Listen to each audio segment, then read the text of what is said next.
sometimes I just get fed up with the negativity out there. Yeah. And I see that you have really progressed along this way. You seem to be much more short-tempered 20 years ago and much more in the face of people. That's definitely true. You know, look, I mean, God's done things with me. He's changed me. He's humbled me, and allowed me to grow. And, you know, as it was happening, sometimes it was very painful, but it's in retrospect a huge blessing. And I you know, we were talking before about something that happened to me a few years back. I was dealing with some negative stuff, and I was in China, and my friend Keith Johnson contacted me, and he was dealing with some negative things, and we decided we would both pray and look for answers in the Tanakh. How do you deal with negative people? And rather than respond, and these are people that attack you. Yeah, all kinds of different people from different directions for different reasons. And rather than responding to this specific person and that specific person and that specific group, we said, what does the Tanakh say about dealing with negativity? And we both came up with this great story that appears, it's the story of Shimei. And I found that a lot of people who, in my tradition, the Jewish tradition, Shimei was really an important figure. The story appears in 2 Samuel 16, 5-14, and he was important in my Jewish tradition beyond the Tanakh because they had said that Shimei was the Rebbe, the rabbi of King David. That's actually what we were taught. And we were actually taught that he taught King David Talmud. And I remember, I'm serious, this is what we were taught, that King David sat down with Shimei and they learned the Talmud together, and therefore Shimei was David's Rebbe, his rabbi. And I remember in my own walk, this was actually really important because when I started to question the oral law, one of the things I had been taught is never read a single verse of the Tanakh without the rabbinical running commentary. And they said, if you do that, it will lead to heresy. And I like to say I'm living proof it's true. Anyway, so I sat down and I started reading the Tanakh from Genesis on. And when I got to the book of Samuel, I was really shocked. In some ways, I was very genuinely surprised because I'm reading about Shimei and David, and I'm like, well, where's the part where they were in yeshiva studying Talmud together? That wasn't in there. But anyway, the story of Shimei itself is really fascinating. It appears in, like I said, 2 Samuel 16, 5-14. Guys, you have homework. Go read it for yourselves. But we're going to share some of it. And, I was sharing about this a little while back, about a year back, and there was a man in the audience, and I said to the audience who were English speakers, I said, how do you say this name Shimei? Because in Judaism we say Shimei ben Gera, and there was a man from New Orleans, and he gets up and he raises his hand and he said, well, where I come from we say Shimei, and the word never really ended. It just trailed off into the distance. Shimei, but we call him Shimei, and Shimei is a combination of two Hebrew words, Shema, which is like the prayer, Shema Yisrael, Yehovah Eloheinu Yehovah Echad, Hero Israel. So the name Shema means hear, but it's not Hero Israel, it's Shema-I, me, hear me. And his name literally meant hear me. And the story is he was a man who wanted to be heard. And you got to wonder, actually, when you look back and you ask yourself, was that really his name? Or is Samuel kind of poking fun at him and saying his name is hear me, hear me, hear me? So this man wanted to be heard. He was a kinsman of King Saul. Now, Saul had been long dead at this point by the time we get to 2 Samuel 16. And Shimei comes out when King David is fleeing Jerusalem from his own son Absalom. David has lost the kingdom. Absalom's taken over Jerusalem. David's on his way across the Jordan River to reorganize his forces. And as he's going down towards, from Jerusalem, passing the Mount of Olives, then ascending down towards Jericho, Shimei comes out on one of the other hillsides and starts screaming and yelling at David, kicking up dust, throwing stones, and calling David a bloodthirsty and lawless man. Now, why did Shimei call David a bloodthirsty and lawless man? Because he accused David of doing things that we know David didn't do.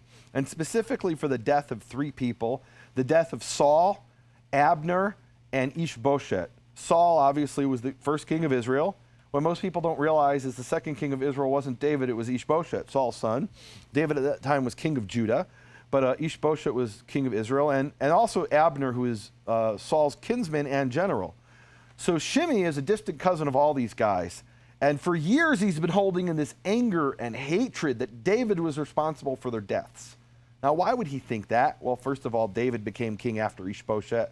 So who else are you going to blame? Of course, David's responsible. But even beyond that, when we read at the end of 1 Samuel, the beginning of 2 Samuel, about the death of Saul, we read some confusing things. Saul's leaning on his sword, and asks his shieldsmen to kill him. But then this man shows up who says, I killed Saul, and he wants credit for it. And when you look at the geography, it makes perfect sense. He starts out in northeastern Israel on Mount Gilboa near Beit Sha'an, and he travels the entire length and breadth of Israel until he arrives at Ziklag, which is in southwestern Israel, or Ziklag in English, which is today near Gaza. He's covered the entire length and breadth of Israel. Everywhere he goes, he says, I'm the one who killed Saul. Soon David will reward me. And he arrives in Ziklag, and instead of rewarding him, what does David do? He puts this man to death because he's put his hand upon the Mashiach Yehovah, he says. The anointed of Yehovah. Saul may have been had his problems, but he was anointed with oil by Samuel as the king of Israel. So we know David didn't kill Saul, didn't order him killed, wasn't responsible for it. But by the time he executed this man, it was too late. The damage had been done. He had bragged all over Israel that he killed Saul, and he did it for David. He did it in David's name. And to that day, years later, decades later, Shimei still held that against David, along with the death of Abner and Ishbosheth. You guys can read those stories in 1 and 2 Samuel. So Shimei's coming out and he's cursing David. And this is during an insurrection, a rebellion in which David is losing. He's lost the capital already, and Shimei is challenging the king's validity. So under Hebrew law, this man can be executed for insurrection, for sedition. But David's response is incredible, and I've learned so much from it. So here's what he says. Shimei says in 2 Samuel 16:7, he says, come out, O bloodthirsty and lawless man. And then in verse 9, 16:9, then Avishai the son of Zeruiah, that's David's general, said to the king, why should this dead dog curse my lord the king? Please let me go over and take off his head. So Avishai wants to get all ISIS on Shimei and cut his head off. Now David as a young man wouldn't have needed Avishai to cut off Shimei's head. He would have done it himself. David was a hothead. We have the story of David and Nabal and Abigail, where David wants to kill a man. I mean, David's such a mean guy, he almost killed Nabal just for snoring. Wait, that was something in the Old West. No, he almost killed Nabal just for not feeding his men. Yeah. And in the end, he doesn't because he's held back by Abigail, who convinces him. Anyway, long story short, this is a different David. This is years later, decades later. He's no longer the young hothead. And here's what David's response is. 2 Samuel 16:10, David says, if Shimei is cursing because Yehovah said to him, curse David, who can say, why have you done this? That's incredible. That's a different David. He's saying, I don't know why Shimei's cursing me. I didn't do anything. Maybe Yehovah told him to curse me. It's not for me to say. I've got to focus on what I need to focus on. In the next verse, this becomes clear. Verse 12, he says, perhaps Yehovah will see, it says in Hebrew, through my eyes. In your English translations, it usually says something like, he will see my affliction, which is a mistranslation, be'eni. See through my eyes, and Yehovah will repay me good for this cursing of his today. What David is saying is, I don't have time or energy for Shimei. Shimei's out there cursing for something I know I didn't do. Maybe he's doing it for some reason of his own. Maybe Yehovah told him to. Maybe he heard a rumor and he believes the rumor's true rather than having information. And what David decides to do is to focus on the mission he's been given. And I love what his mission is. If you think about it, he's fleeing from Absalom to get across the Jordan River, reorganize his forces, and take back the kingdom. So literally, David's job is to build the kingdom of God on earth. That's his ministry at that moment. He's the king, and he's got to rebuild that kingdom, which has been taken over by the usurper, his own son. And what he's saying is, I'm not going to deal with Shimei. I don't have time or energy for him. And look, he could have easily said, go get him. Could have said that to Avishai. We're going to continue on our donkeys. You catch up with the camel and you go kill him. But David's point was, I need to focus on what Yehovah has given me to do. Maybe Shimei is doing what Yehovah gave him to do, but it's nothing to do with me. His negativity has nothing to do with anything I've done. It's nothing to do with me. That's Shimei's negativity, and I won't get dragged into it. And if you think about it, the guy's name means, hear me, I'm angry. That's Shimei, hear me. And Shimei was angry. And I deal with a lot of people, Michael, I'll be honest with you, and I think you deal with them too, who are angry. And sometimes their anger has nothing to do with anything I did. Maybe it's something they think I did because they heard a rumor. Or they believe I did because they're making assumptions. They're assuming things that I did. or they've heard rumors about things. And you know, when I read this story, Keith and I ended up doing this podcast. And I'll tell you, Michael, it's the worst sound quality of anything I've ever done in my life. I was in China talking over Skype through a VPN to punch through what they call the Great Firewall of China, which is China's way of keeping out the internet. Keith has this coming out on his iPad 2, and he has a microphone up against the iPad 2, and he's recording this on his computer. It's horrible sound quality. It's one of the best teachings I've ever done. We put this out. I don't really think much of it because I'm in China. I'm teaching my high school students. I don't care about this stuff. And I get a call about a month later over Skype.